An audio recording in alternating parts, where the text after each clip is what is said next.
أعوذ بالله من الشيطان الرجيم ولقد آتينا لقمان الحكمة أن اشكر لله ومن يشكر فإنما يشكر لنفسه ومن كفر فإن الله غني حميد وإذ قال لقمان لابنه وهو يعظه يا بني لا تشرك بالله إن الشرك لظلم عظيم.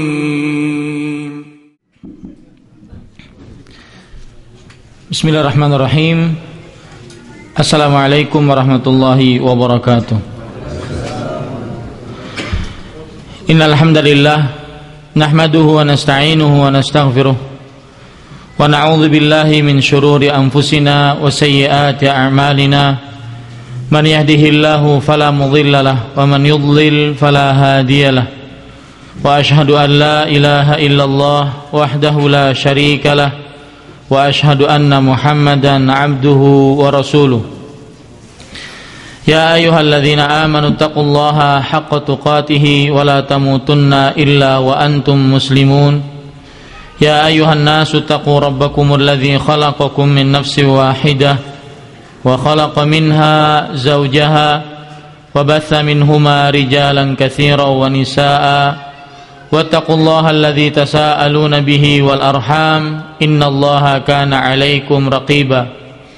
Ya ayyuhalladzina amanu taqullaha wa qulu qawlan sadida yuslih lakum a'malakum wa yaghfir lakum dhunubakum wa man yuti'illaha wa rasulahu faqad faza fawzan 'azima amma ba'du fa inna asdaqal hadithi kitabullah wa khairal hadi hadi Muhammadin sallallahu alaihi wa ala alihi wa sallam wa syarrul umuri muhdatsatuha wa kullu muhdatsatin bid'ah wa kullu bid'atin dhalalah wa kullu dhalalatin finnar. Bapak, Ibu, para ikhwah dan akhwat rahimanillah wa iyyakum, alhamdulillah kita bersyukur pada Allah Subhanahu wa taala pada hari yang mulia ini, hari Jumat, kita bisa berkumpul melaksanakan sebuah amal ibadah, yaitu menuntut ilmu agama. Saya berdoa dengan nama-nama Allah yang husna dan sifat-sifatnya yang mulia, semoga kita mendapatkan ilmu yang bermanfaat dan bisa mengamalkan apa yang telah kita ilmui. Allahumma amin.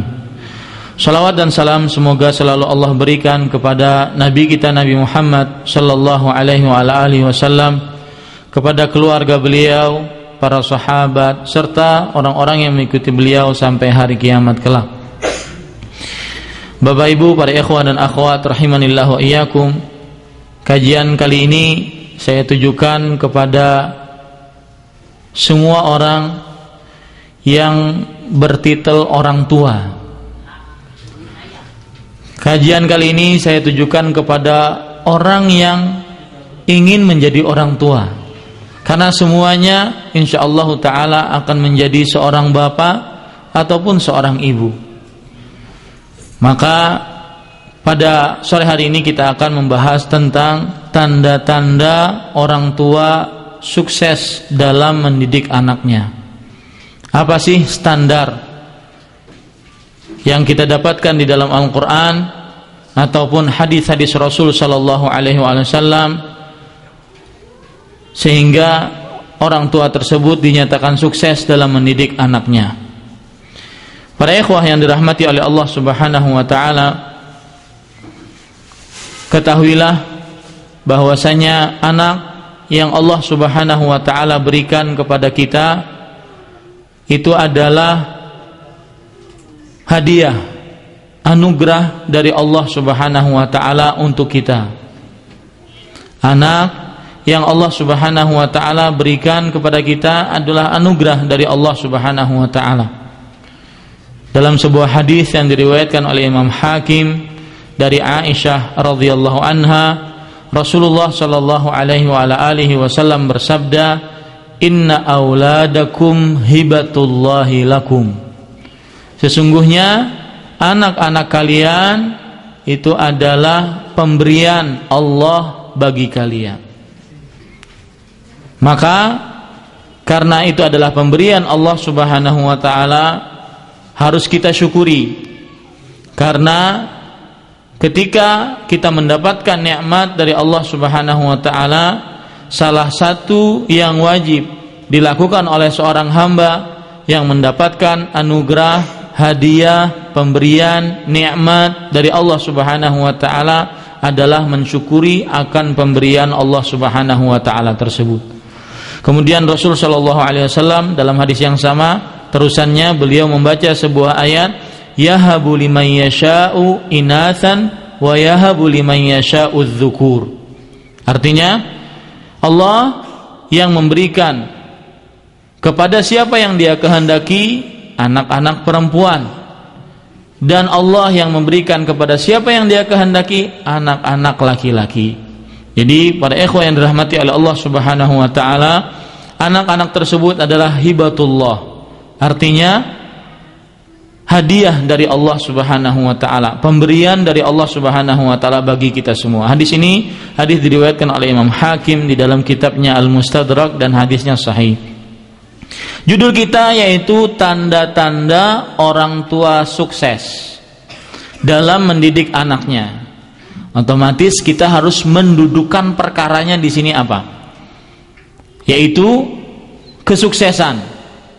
Kita harus mendudukan makna sukses dulu, sehingga kita benar-benar memberikan standarisasi. Oh, orang tua ini sukses, orang tua ini enggak sukses.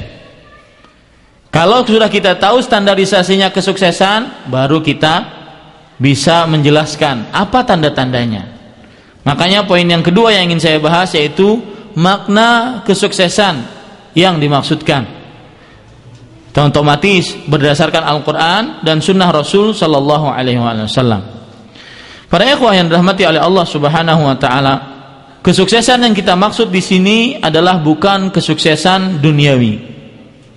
Ya, jadi tanda-tanda orang tua sukses dalam mendidik anaknya. Perhatikan, kesuksesan yang kita maksud di sini secara terus terang saya katakan bukan standarisasinya kesuksesan duniawi. Karena kesuksesan duniawi ya tidak menjamin seseorang untuk sukses di dalam kehidupan setelah dia hidup di dunia. Makanya kita beracu kepada sebuah ayat dalam surat Ali Imran ayat 185. Allah Subhanahu wa taala berfirman, kullu nafsin dha'iqatul maut. Artinya setiap yang bernyawa akan merasakan kematian. Wa innama tuwaffawna ujurakum yaumal qiyamah. Dan pahala-pahala kalian akan diberikan secara sempurna pada hari kiamat.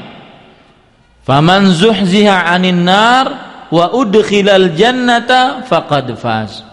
Barang siapa yang dijauhkan dari api neraka, dimasukkan ke dalam surga, itulah orang-orang yang faz. Faz artinya orang-orang yang beruntung, orang-orang yang sukses. Faza yafuzu fauzan azima. Ya, orang-orang yang mendapatkan kesuksesan. Berarti dari sini para ikhwah sekalian dirahmati oleh Allah Subhanahu wa taala, yang kita inginkan kesuksesan, yang dimaksudkan kesuksesan adalah orang yang dijauhkan dari api neraka dan dimasukkan ke dalam surga. Al-Imam Ibnu Katsir rahimahullah ketika beliau menafsiri ayat ini, kata beliau, ai man jannaban nara wa naja minha wa udkhilal jannah faqad faza kullal fauz. Artinya yaitu orang yang dijauhkan dari api neraka dan selamat darinya dan dimasukkan ke dalam surga, maka sungguh dia benar-benar orang yang mendapatkan segala kesuksesan.